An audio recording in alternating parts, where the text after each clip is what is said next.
அனைவருக்கும் வணக்கம். LLM course சோயல் அப்ளை பண்ணவங்களுக்கான செகண்ட் ரவுண்ட் கட் ஆஃப் வந்து இப்போ ரிலீஸ் ஆகிருக்கு. ஸோ அப்ளைடருக்கு ரிலீஸ் ஆகுமா அப்படின்னு சொல்லிட்டு நிறைய பேருக்கு டவுட்டாக இருக்கும். கன்ஃபார்ம் அப்ளைடர் ரிலீஸ் ஆகும். பட் அப்ளைடரை பொறுத்தவரையும் ஃபஸ்ட்டு மெரிட் லிஸ்ட்டில் இருக்கிறவங்களுக்கு கொடுத்துட்டு அதுக்கப்புறம் வெயிட்டிங் லிஸ்ட் கொடுத்ததுக்கப்புறம் தான் வந்து பார்த்தீங்கன்னா செகண்ட் ரவுண்ட் ரிலீஸ் ஆகும். சோயலுக்கும் அப்படி தான். ஸோ இப்போ சோயலுக்கு செகண்ட் ரவுண்ட் ரிலீஸ் ஆகிருக்கு. அப்ளைடரை பொறுத்தவரையும் இன்னும் ஒரு 20 டேஸ் மேலே ஆகிறதுக்கான வாய்ப்புகள் இருக்குது. ஸோ சோயலுக்கு என்னென்ன கொடுத்துருக்காங்க அப்படின்றத பார்த்துலாம். ஒரிஜினல் டாக்குமெண்ட் வெரிஃபிகேஷன் 9லேருந்து 12ஆம் தேதி வரையும் சொல்லியிருக்காங்க. அதாவது இன்னையிலேருந்து 12ஆம் தேதி வரையும் சொல்லியிருக்காங்க. உங்களுக்கு அஃபிஷியலாக மெயில் வரும், மெசேஜ் வரும். அலாட்மெண்ட் ஆர்டர் கொடுக்குறது 14ஆம் தேதி கொடுக்குறாங்க. டேட் ஆஃப் ஜாயினிங் 15லேருந்து 17ஆம் தேதி வரையும் ஜாயின் பண்ண அப்படின்னு சொல்லிட்டு சொல்லியிருக்காங்க.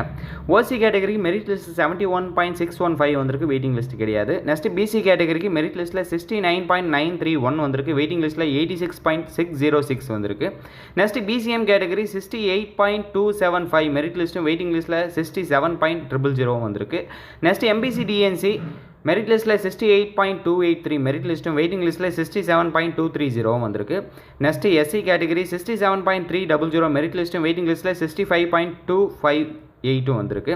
தென் எஸ்சி தென் எஸ்டி கேட்டகரிக்கு வந்து வேகன்சி இல்லை அப்படின்ற மாதிரி சொல்லியிருக்காங்க.